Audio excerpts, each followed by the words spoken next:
राज्यात झालेल्या विधानसभा निवडणुकीनंतर आता स्थानिक स्वराज्य संस्थेच्या निवडणुका पार पडणार आहेत। यामध्ये महत्त्वपूर्ण आहेत त्या म्हणजे महापालिकेच्या निवडणुका। प्रमुख शहरांमध्ये महापालिकेच्या निवडणुकांना आता वेग आल्याचं पाहायला मिळत आहे आणि त्यानुसार तयारीला सुद्धा सुरुवात झालेली आहे। सर्व पक्षांनी मग सत्ताधारी असो किंवा विरोधकांनी जोरदार तयारीला सुरुवात केलेली आहे। ज्या प्रकारे आपण पाहायला गेलं तर लोकसभा निवडणुकीमध्ये जसं राज्यामध्ये आणि देशभरामध्ये एकीकडे युती आघाडी म्हणजे राज्यामध्ये म्हणजे महाराष्ट्रामध्ये आपल्याला महायुती विरुद्ध महाविकास आघाडी लढत पाहायला मिळत होती, तर देशभरामध्ये आपल्याला इंडिया विरुद्ध एनडीए अशी लढत पाहायला मिळाली। तर लोकसभेमध्ये निश्चितच इंडिया आघाडीला म्हणजे राज्यामध्ये महाविकास आघाडीला मोठं यश मिळालं, तर विधानसभा निवडणुकीमध्ये महाविकास आघाडीला मोठ्या पराभवाचा सामना करावा लागला, तर महायुतीला मोठं यश प्राप्त झालं। मात्र असं असलं तरी आता मुंबईच्या पातळीवरती आणि मुंबईच्या स्थानिक लेवलला निवडणुका होणार आहेत आणि ती म्हणजे महापालिका निवडणूक असणार आहे। या निवडणुकांचं कार्यक्रम लवकरच जाहीर होणार आहे, मात्र त्यापूर्वीच आता बॅनरबाजीला सुद्धा सुरुवात झालेली आहे। एकीकडे ज्या प्रकारे आपण पाहायला गेलं तर लोकसभा निवडणुकीच्या वेळेला पंतप्रधान हा एनडीएचाच होणार, विधानसभा निवडणुकीच्या वेळेला मुख्यमंत्री हा महायुतीचाच होणार। आता स्थानिक स्वराज्य संस्थेच्या निवडणुकांच्या पार्श्वभूमीवर मुळामध्ये महापालिका निवडणुकांच्या पार्श्वभूमीवरती महापौर हा महायुतीचा होणार अशा प्रकारच्या चर्चा होत्या। मात्र आता स्थानिक लेवलला पक्षांकडून जे काही बॅनर लावले जात आहे त्या बॅनरच्या माध्यमातून पाहायला मिळतंय की महापौर मुंबईचा महापौर होणार तो केवळ शिवसेनेचा होणार। सध्या आपण कलानगर परिसरात आहोत आणि कलानगरला बीकेसी येथे जाणाऱ्या रस्त्यावरती एक बॅनर पाहायला मिळत आहे। हा बॅनर फ्लायओव्हर वरती आहे, तुम्ही या समोर बॅनर पाहू शकतात। या बॅनरवरती जर आपण पाहायला गेलं तर यंदाचा महापौर हा शिवसेनेचा असं लिहिण्यात आलेलं आहे। विभाग क्रमांक 7 म्हणजे शिवसेना शिंदे गटाकडून हा बॅनर लावण्यात आलेला आहे। विभाग प्रमुख कुणाल सरमळकर यांच्याकडून हा बॅनर लावण्यात आलेला आहे। दीपावली निमित्त हा बॅनर लावण्यात आलेला आहे।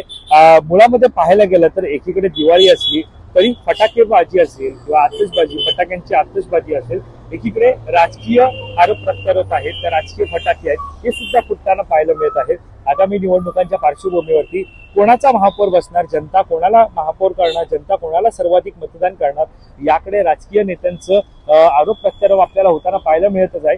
मात्र ज्या प्रकारे आपण पाहायला गेलं तर वाजरे कुर्ला संकुलन म्हणजे बीकेसी परिसरामध्ये हा जो बॅनर पाहायला मिळत आहे यामध्ये यंदा महापौर हा शिवसेनेचाच अशा प्रकारच्या मतं पाहायला मिळत आहे। आता मुळामध्ये या बॅनरची चर्चा राज्याच्या राजकारणामध्ये का होत आहे, मुंबईच्या राजकारणामध्ये का होत आहे, त्यामागचं कारण आपण जाणून घेणार आहोत। ते म्हणजे साधारणतः पाहायला गेलं तर राज्यामध्ये महायुती आहे तर विरोधीमध्ये महाविकास आघाडी आहे। मात्र विरोधकांकडून पाहायला गेलं तर महाविकास आघाडीचा महापौर असेल किंवा मुंबईच्या पातळीवरती शिवसेना ठाकरे गटाचा महापौर असेल अशी वक्तव्यही नेहमी होताना पाहायला मिळते। मात्र मुंबईमध्ये महायुतीकडून महापौर बसेल तर निश्चितच महायुतीचा बसेल।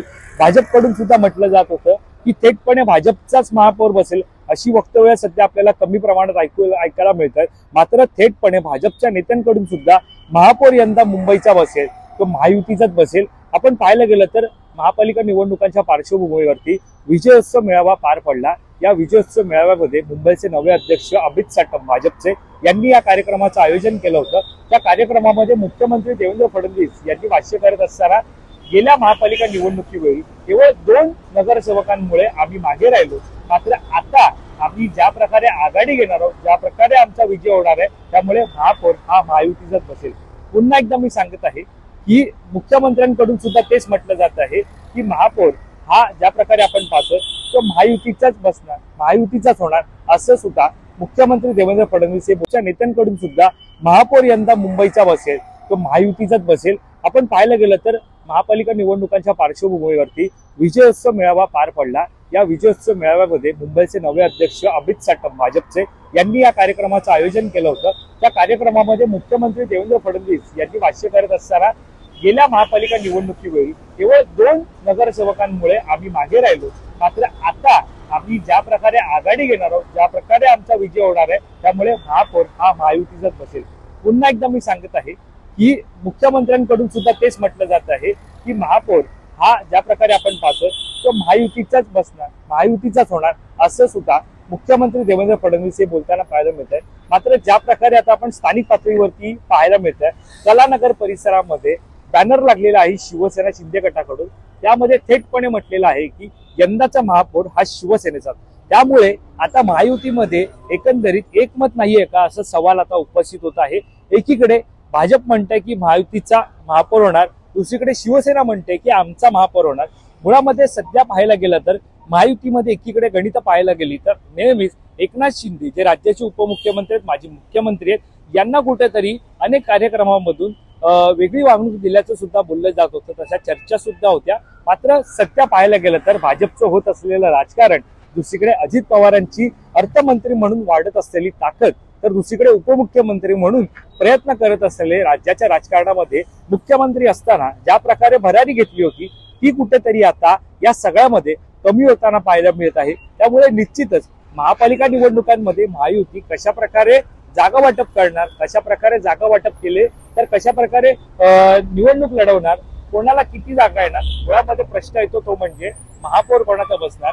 सर्वाधिक जागा एनडीए पासून पाहायला गेलं तर लोकसभेमध्ये पाहायला गेलं तर भाजपच्या सर्वाधिक जागा, मुंबईमध्ये महाराष्ट्रामध्ये पाहायला गेलं तर भाजपच्या सर्वाधिक जागा, आता महानगरपालिका, जिल्हा परिषद, नगरपंचायत, ग्रामपंचायत असेल किंवा ओव्हरऑल स्थानिक स्वराज्य संस्था, महापालिका निवडणुका, या निवडणुकांमध्ये कोण वरचढ ठरतं? महायुती जरी असली तरी भाजप वरचढ ठरतं का, भाजप शिवसेना वरचढ ठरते का, राष्ट्रवादी काँग्रेस वरचढ ठरते? या तिघांपैकी कोण वरचढ ठरतं आणि कोणाचा महापौर होतो हे पाहणं महत्वाचं ठरणार आहे। या पार्श्वभूमीवरती सध्या बॅनरबाजी ही महत्वाची मानली जाते। मुळामध्ये आणखी एक विषय म्हणजे या परिसरामध्ये आपण उभे आहोत तो आहे कलानगर परिसर, आणि याच ठिकाणी आहे ते म्हणजे शिवसेना उद्धव बाळासाहेब ठाकरे, पक्षप्रमुख उद्धव ठाकरे यांचं निवासस्थान, म्हणजे शिवसेना प्रमुखांचं निवासस्थान, बाळासाहेब ठाकरे यांचं निवासस्थान मातोश्री। अगदी याच टोकाला आपण पाहिले, हे समोर आपल्याला मातोश्री पाहायला मिळत आहे।